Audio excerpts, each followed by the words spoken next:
and the people who love them. Hello, welcome back. This is The Thing About Cars. It is a beautiful day here in Atlanta. We are recording as usual at Strongbox West. This is a great co-working facility. Check it out if you get a chance. Today at the table, we've got a full house again with Ben, Frank, Eric, Beka, Rob, and I'm Mickey. And let's just jump right into it. Rob, you had something that we put up on the board today about a bad car buying experience, except I get the idea that this is not a bad car buying experience in the same way that the rest of us would look at it. right, it's not. It's heartbreak, missed cars, missed car buying experience. What's your, yeah. The one, this is 20 years this has burned into my soul. I was visiting a friend of mine at Penn State. He was going to grad school. So I was staying for a few days. I was on whatever break I had. So I had some time hanging out at his apartment while he's in class, and I'm looking through local want ads. And I come across, this is before the internet, a 69 Datsun, not a Fairlady, it was a Fairlady. Those little MG sort of convertibles that they had. Beautiful. Chrome. 1600, the 1500, 1600 2-liter version. Bingo. Right. I think this was a 69 or 68, so it was a 1600. The small color pictures and the paper want ad press looked gorgeous. Red, little chrome bumpers before the later ones. Everything there works perfectly. And something ridiculously affordable, like $2,500. And back then, for some reason, I actually had that sort of money that I could spend on things. I guess that was before I got married. So I call this guy immediately. He's like, yeah, have the car. I'm like, anything I need to know? Because you're about a 45-minute drive away. I'll come see it. He's like, no, car runs, car drives. I'm driving regularly. I'm moving on to another project. It needs nothing. Come see it. I'll be there. I hop in the car. I hang up the phone. I hop in the car. I drive the half hour or so to see him. As I'm pulling into his driveway, I see the car is there. It's gorgeous. It's even prettier than he described it. And he's shaking hands with somebody else. No! I drove up to the handshake. That's really crappy. that's why you need to break the speed limit. That's like seeing your girlfriend kissing somebody else. Yeah.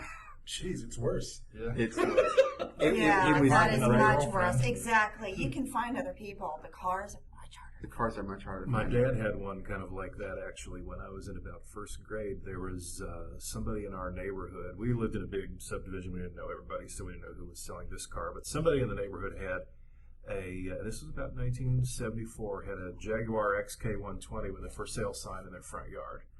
And my dad was already into Sunbeams, so, that was just the next level of progression. He drove by it for days and said, nah, the guy probably wants too much. And he gave up on it, and then one day the car disappeared. And then the next day, as he's pulling up to the office, a coworker drives up in that Jag. Oh. And Dad said, well, what did you pay for it? And the guy said something like $800 or $900. Oh. Which even in 74 wasn't bad. Jeez. That's kind of like this Bronco that I've been drilling over. It was so far away. It was out in this place in Georgia called Bremen. There's no highway that leads out to Bremen. It's all country back road getting from where I'm at to Bremen. I had been trying to get back out there. I finally get the guy on the phone, and I call him and say, I'm on the way. Can you pull it out? Because it had been buried in this warehouse type place. And he said, I just sold it yesterday. Yeah. I just $4,000 for this Bronco. That hurts. Some of them restored are going more than $40,000. So there's a couple things up on the board that I think we could segue to from here. I'll start with the changes at Ford. Apparently they are totally redoing their lineup. They are getting rid of basically all sedans. They're no longer going to manufacture Taurus, Focus, Fusion, what have you, all those cars except the Mustang. The Mustang is going to be the only non-SUV available from Ford. I can't remember the year that they're aiming for right now, but I'm really kind of torn with it because it does say, yay, Mustang. But I don't see it being a great move. How many times have people tried to get away, meaning the auto industry, tried to get away from SUVs and trucks when there's been a fuel crisis? We know it's just going to keep happening with fuel. How great is that you're building your whole company up on gas guzzlers, but I know some of their ideas are also to switch over to the EcoBoost, to electric. And speaking of which, for, geez, I don't know how many months now, there have been these pictures floating around, and they're concept pictures or rendition pictures, I guess. So it's not like an actual photo. It's been circulating the Mustang clubs and various car groups, and it's been kind of blown off as, haha, isn't that funny? Oh, look what somebody did. Just some of the really terrible, kind of like when somebody takes a cord out and sticks a truck bed to it kind of joke. And I recently found out that this is not a joke. It's an actual idea that I didn't see a timeline, I didn't see a year, but it's an actual idea in progress, a Mustang SUV that just to add insult to injury would be electric. It's not a bad looking car. It's another case of bad badging, though. Don't stick the Mustang name on it, and it would be a perfectly reasonable looking SUV. Just don't stick the pony on it. But they have precedent for that. Look at the Thunderbird. The Thunderbird was born as a Corvette competitor, and on paper and in the flesh, the first Thunderbirds were Corvette competitors. Two-door, rear-wheel drive, sports car. And it went a totally different direction. They got huge. They got land yacht size, and they sold a ton of them. More popular than the Corvette ever was. So is the objection to a Mustang SUV, I mean, I hear multiple objections to a Mustang SUV because if speed is the issue, you can go extremely fast with an electric motor. No, it's not speed, it's not the look of the SUV, it's the bastardization of Mustang. It's the label. It's been done. I can understand it though. I mean, it's people thinking outside the box, trying to come up with something new and different again. And years ago, they did it when they made a Ranchero. You had the front end of a Torino or a Ford and a pickup truck in the back. And what did we do before we had SUVs? Before the Ford Explorer is the one that really blew SUVs into out of the sky. I mean, everybody now has an SUV, but they're looking for something new. What's the next new niche? Everybody has an SUV. Everybody. What could be new and different that would fit and be able to do what they need for a daily basis and have it look sporty and stuff? Do SUVs really look sporty? Not really. They can, and there's nothing wrong with SUVs, and I'm fine with them. I'm unhappy about them branding one as a Mustang. Kind of like what Rob and I were talking about earlier, not recording, just the branding of the GTO killed it. The car would have been fine. It has a good power plant, It was putting the wrong badge on the wrong car. It doesn't fit what that name had built up.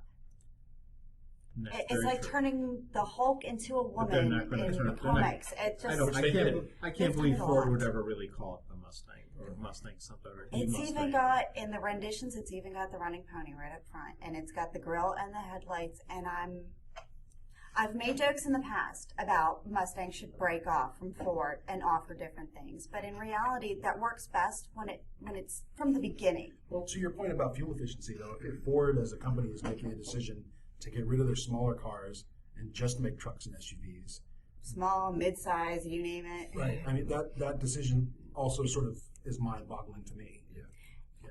A lot of what they're calling SUVs are going to be their European, the Festiva or Fiesta platform vehicles. So they're going to be small engine, fuel efficient, but they'll just be taller, 4-door, 2-box constructions. Right. So the marketing guys there, along with their accounting guys, they're not dumb. They've got to show numbers. When was the last time somebody got really excited about buying a Ford sedan? Sorry, I'm raising my hand over here. I'm sorry about that.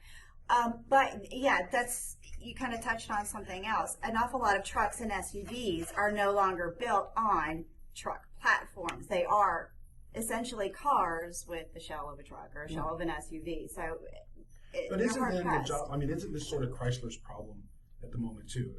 If when's the last time anyone looked forward to buying a Ford? I think Ford Chrysler sedan? has bigger problems at the Hang moment. on, hold on. Let me finish. So if you're looking at Ford and you're saying when's the last time anyone looked forward to buying a Ford sedan, isn't Ford's job then to design a nicer sedan that people want? Ford's not the only company out there. Right. People get excited about cars in general, then they look at what the brands are. I think that modern buyers are less brand agnostic. The days of being, I'm a Chevy guy, I'm a Ford guy. Right. Not so much for the mainstream. There are still those, but the mainstream where the bread and butter is. It's like giving up. It's like somebody entering the marketplace to say, look, Chevy's already got the market with the Malibu, therefore I'm not going to try to beat them at their game with anything else. No, it's not making things that don't make them money. If they can't sell these cars, in our last podcast, if they have to force people to spend $200 a month just to take the damn thing off the lot, why would they bother to make that? They make a ton more money off things that people want to buy. And what people want to buy, it's changing a lot from our generation. So when we look for cars, we can't find what we're looking for. They're not going to have a whole assembly line with what we like when they've got a whole new generation coming up and they want something totally different. Mm-hmm. So it's... And a certain amount of laziness, I think, in there too. I think the manufacturers are funneling us all into Manufacturers lazy? this sort of bland box. They're going to have a different name on the outside, but other than that, hey, what's the difference? Right. So is Chrysler going to die? Just to segue from I'm afraid it was sounding like it. They had a financial backer that pulled out recently, right? I don't know. And Fiat's leaving, I think. Fiat's Yeah. gone. Fiat's already decided they're leaving the American market. It is not Again. sounding good for Chrysler.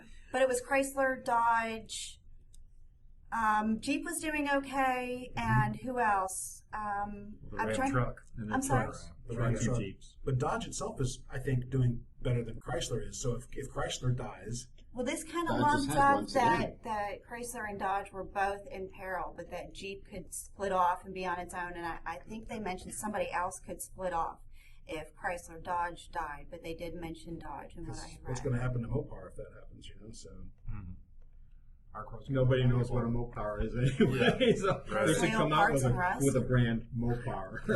It's almost like Chrysler's already done what Ford is saying they're going to do, except nobody noticed. Right. There's only one Dodge sedan. That's it. Everything else is trucks. it's the Pacifica. No, there's two. No, There's, you're right. There's two. That's right. I'm thinking of. Well, there's a coupe and a sedan. I'm crossing wires here. Yeah, Rob said Dodge. Dodge. Yeah, there's the Charger Challenger. Yes. That's it for regular cars. 200.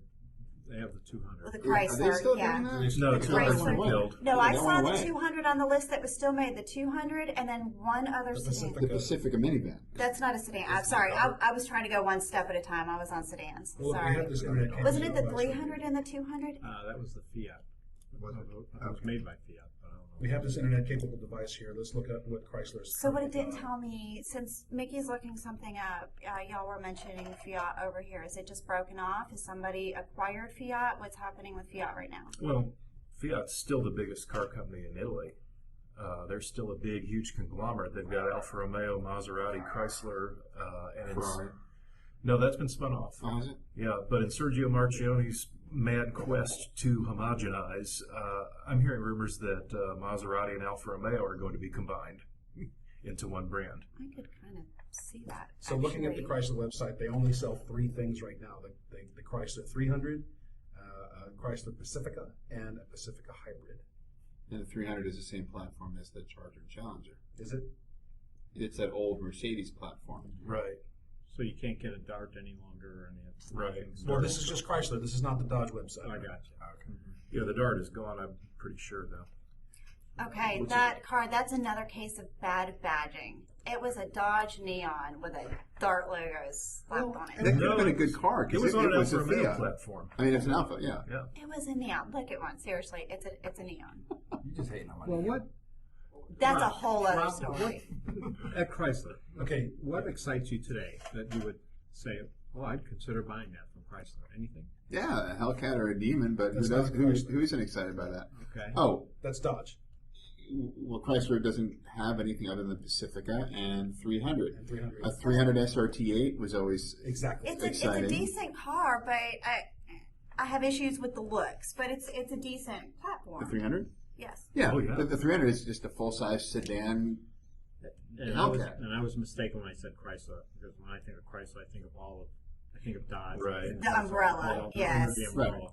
So we do need to separate Chrysler from Dodge, and Chrysler only sells those 3 models. Dodge sells 7, and they are the Charger, the Challenger, the Journey, the Durango, the Grand Caravan, the Demon, and trucks. The few things that they do still make, they do have very interesting versions of each. So you can get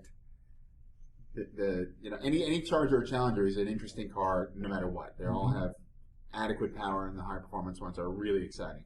The brand new Jeep, the JL, I drove one recently. That thing is amazing. Really? Inside and out, it went full bore, high tech, modern, while still keeping all of the important Jeep stuff.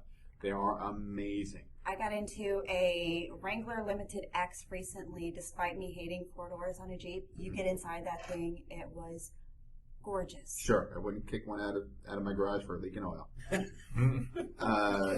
That is one It of wasn't. the Jeep is one of the few lines that attracts people that are 16 years old and attracts people that are 80, 90 Yes, years that's old. right. Right. It never gets old. And you can drive one without feeling like, you're not going to be the 70-year-old guy in a new Corvette and people are going to point and ask about what you're compensating for. So those are all interesting cars. The Pacifica is really, if you're going to have a minivan, it's a really, really nice minivan. Okay. It is. It's one of the few luxury minivans you can get. I hate to say it, that was one of the, I can't remember if it was the Pacifica. No, it was a Dodge label. It was the Dodge high-end, so probably maybe a twin car or something. Are they still doing it? The minivan? Well, I don't know. We rented one when I went up to Michigan with my mom and my kids last year, and I think we had kind of touched on it at one point. That thing, it was cushy, bells and whistles. It was totally decked out. Probably expensive. Sure. And the last thing is they're talking about bringing the Viper back as No. a new, perhaps a whole new thought, more conventional, V8 instead of a V10, maybe getting into more reasonable dimensions. Door handles. If they actually do that, I think it would be great. With all the shenanigans going on and the financial difficulties, I'd be surprised if it actually came It's about. so specific. But does Dodge then carry Chrysler? Are the names too intertwined to be extractable? Or if Fiat's leaving and if Chrysler looks to be on its last legs with no financial support, what's going to happen? Well, the smart money would be to get rid of all the brand confusion. The same way that GM got rid of Oldsmobile and Pontiac, same cars, different branding, different dealerships for no reason. If you turn the 300 replacement into a high-end luxury Dodge that had all of the same, no concessions to Dodge pricing versus Chrysler pricing, that would be the way to do it. And then to convince people that you can have a luxury Dodge, Right. that you can park in your driveway proudly. Which they do with the Caravan. Yeah, but a person can justify a high-end Caravan for its utility. A high-end sedan, you have to justify that why you buy a luxury car, not just for the luxury aspect of it that's legitimately there, but for the prestige of the brand name. So just a couple of weeks ago when I was reading up on all this, I wrote to Chrysler and I said, hey, Chrysler, let my Thing About Cars crew actually run your company for a month. And they did not write back. I'm surprised. I'm shocked. Yeah, totally shocked. But, let's move on to another question here just because I know we're getting a little advanced in time. This question comes from a fan, and just because I think we're all going to get into our 14-year-old brains and snicker a bit. This one's about double-hump heads. And the question is, I would just like, this is from my friend Jillian. I hope I'm pronouncing that name correctly. Forgive me if I'm not. I've known this person online for a number of years, sort of a pen pal. She says, I'd just like to learn what makes double hump heads desirable and understand the history a bit. My dad and brother worked on an old Camaro that had double humped heads, and I've always heard car guys say they're the best, but I don't really understand why, and I'd like to. I don't First think of all, Eric called old enough to double know what hump double hump head was. Actually, I am familiar with it, but I was never into old Chevrolet, Mopar, and Ford. Oh, So honestly, I've never done any research into it. so you're saying the double hump is a Chevrolet thing, which is I did not know. General Motors, I believe. It was Chevrolet. Back then, it was Yeah. Okay. But yeah, I never got into any hot rodding and GM stuff. I was technically Mercury, not Ford, and Mopar. So I could explain the difference between Cleveland heads and Windsor heads and what a Boss motor is actually just putting those interchangeable parts on each other. So that it can be one. Well, forgive me. I thought it was a There's an universal. explanation of that now. I just learned something. I thought it was universal, and it's not. So how then do we answer Jillian's question? Well, they were back in the 60s and 70s. The General Motors line was separated. So if you had Chevy engines, you had Pontiac engines, they were separate, and they were not interchangeable. It was Chevrolet that had the double hump heads. The double hump heads came on their high-performance small block motors. It was not a big block cylinder head. It was only a small block cylinder head. Typically, initially, they came out on some of the higher output Corvette engines. The high-performance 327s, maybe typically like a 350 horse 327, things like that. And for a cast iron cylinder head, they were the best that you could buy at that time. Today's technology has far exceeded what you could do. Today you can buy some very nice aluminum or cast iron aftermarket heads that flow and perform much better than a double hump head. But the double hump heads are valuable for people that are doing restorations on a car from the 60s or 70s. If you're doing the restoration on a Corvette and it has to be using factory original type parts, the double hump head was very desirable and still is today to some extent if you're trying to restore something. So here's the question, why do they call it double hump? On the end of the cylinder head, there's like a V like this, almost looks like a little, like There's two humps. pyramids almost. Okay. And it was a casting thing. And it had to do, the difference between, I can't tell you what the differences are in the heads, the regular head versus a double hump head. I don't know if the valves were the same size or maybe they were different, or was the porting a little bit different. But Okay. Maybe it's something to look into for specifics in the future. I Well, know. yeah. Sorry, no, I was going to kind of take it over a different way. I was just going to say I've been interested in twisted wedge heads, but you talk to people about that and they look at you like, I'm sorry, go ahead. So Hot Rod News actually wrote up a very interesting article, and I've only just thumbed through it.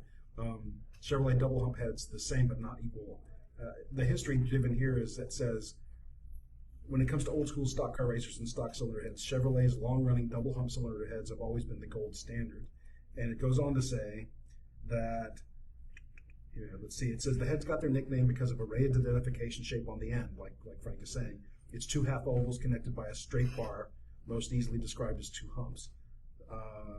These heads appeared on 327 and 350 cubic inch engines across most of the 1960s.